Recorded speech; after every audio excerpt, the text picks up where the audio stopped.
مشینیں بھی چلا سکتے ہیں اور بھی بہت کچھ کر سکتے ہیں. یہ بھی ایک مخلوق ہے, اور یہ وہ مخلوق ہے جس میں اللہ تبارک و تعالیٰ نے عقل رکھی ہے.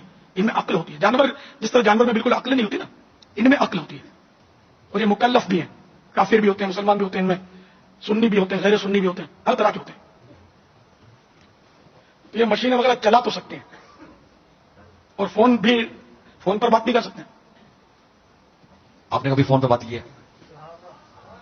ایک بار یہ اپنا ہوا تھا یہاں فیضان مدینہ میں ہی سے بات کی تھی اعتکاف کے دنوں میں.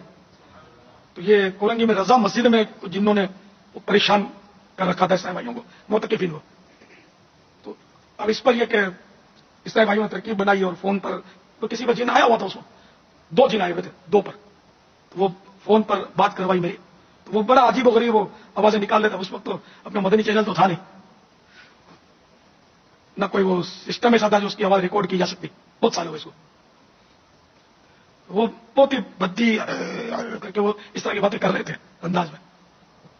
تھوڑی وہ ٹیڑھی باتیں کی اس نے, یا تو میں نے اس کو ڈانٹا تھا تو پھر تھوڑا سنبھل گیا. اور خیر تو میں نے کہا کہ تم ان کو تنگ کرنا چھوڑ دو. تو بولا ہم یہاں 10 جنات ہیں جو اعتکاف کیے ہوئے ہیں, اور یہ لوگ جو ہے نا کچھ اس طرح کے ان کے مسائل بتائے تھے اس جن نے کہ یہ چھوٹے لڑکوں سے بہت ترکیبیں کرتے ہیں, دوستیاں کرتے ہیں مردوں سے. اور دوسرا بتایا تھا شاید کہ یہ پانی بہت کھاتے ہیں, پچکاریاں مارتے ہیں پانی کی, یہ بتایا تھا. یا بتایا تھا شور شرابہ ہے نا, شور شرابہ زیادہ کرتے ہیں, تو ہم لوگوں کو مطلب اس سے پریشانی ہوتی ہے, ان کو بھی لوگ یہ بھی یہ دھندے چھوڑ دیں. خیر تو میں نے اس کو یہی سمجھا کہ یہ تم لوگوں نے مسجد نہیں بنائی, انہی لوگوں نے بنائی ہے انسانوں نے, اور تم بھلے اعتکاف کرو لیکن پریشان نہیں کرو. تو اس نے وعدہ کیا کہ میں پریشان نہیں کروں گا, لیکن یہ جو میرے جو ساتھ دوسرا ہے نا میرا دوست, آپ اس کو بول دو, یہ نہیں مانتا, یہ وعدہ کرے گا نا تو مسئلہ ہو جائے گا. پھر اس سے بات کی تو وہ بھی کرنے لگا, اس کو تھوڑی میں سمجھایا اس کو, تو اس نے بھی آخر وعدہ کر لیا.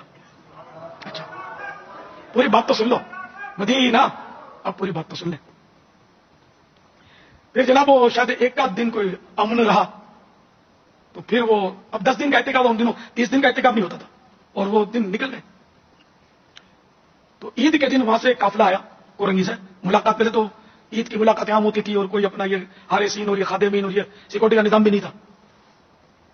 تو ملاقات کے کافی اسلامی بھائی وہاں سے تشریف لے آئے. تو انہوں نے وہ مطلب مجھے قصہ بتایا کہ وہ آپ کو ان لوگوں نے وعدہ کیا تھا, لیکن پھر یہ آ گئے تھے, اور انہوں نے اس طرح تنگ تو کیا تھا. پھر آپ نے بھیج دیا تھا جن, ابھی شور نہیں کرنا, پہلے پوری بات سن لینا. آپ نے جو جن بھیجا نا, پھر اس نے ان کو مار مار کے بھگا دیا. اور ایک کے پیٹ میں درد تھا, تو اس نے مطلب دم کیا تو پیٹ کا درد دور ہو گیا. پھر ایک نے چشمہ پہنا ہوا تھا, یہ چشمہ والا میرے سامنے ساتھ لے آئے تھے, بولا یہ اس نے چشمہ پہنا تھا, اب اس کے آنکھوں میں چشمہ نہیں تھا, بولا چشمہ پہنا تھا. تو اس کو وہ تمہارے جن نے بولا چشمہ اتار دے, کچھ نہیں ہے جا. تو بولے اس کی آنکھوں کے نمبر ختم ہو گئے, اب وہ آنکھیں صحیح اس کی. تو اس طرح بڑے متاثر ہو کر میرے پاس آئے تھے, لیکن اب ظاہر ہے کہ میں کیا کر سکتا ہوں, میں نے بھیجا ہی نہیں تھا. تو میں نے ان سے کہا کہ اس جن کو میں نے نہیں بھیجا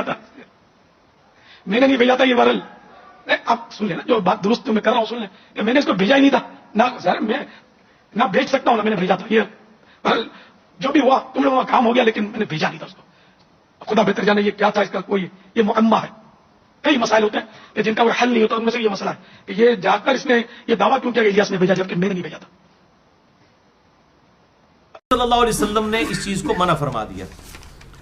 اب یہ قیامت تک کے لیے اس قسم کے شعبدے جو ہیں فزیکلی دکھانا اب ان کے لیے پاسبل نہیں رہا. اس کی وجہ یہ ہے کہ اب میڈیا کا دور ہے, لوگ کہیں گے لاؤ جی جناب ویڈیو دکھاؤ سانو, اور ویڈیو میں نہیں لائیو دکھانا پڑے گا, آپ کو پبلکلی کر کے دکھانا پڑے گا. اور میں یہ کہتا ہوں جن بزرگوں کے بارے میں کہہ رہے ہیں جناب عبداللہ شاہ غازی نے سمندر تھاما ہوا ہے, جناب کر رہے ہیں, اچھا جی وہ فلاں جو بزرگ ہیں انہوں نے 65 کی جنگ میں جو ہے وہ بم پکڑ لیے تھے, اور یہ جناب ہر جگہ مشہور ہے. وہ کہتے ہیں لاہور کے راوی کا پل جو ہے وہ علی بن عثمان اجویری نے بچایا, اچھا جی جیلم دا پل سلمان پارس نے بچایا, فلانا پل جڑا امام علی الحق نے سیالکوٹ والا پل بچایا. او بھائی میرے, میں کہنا ہوں کیوں نہیں بچاندے, 5 ملک ساڑھے ختم کرتے ہیں کافرہ نے.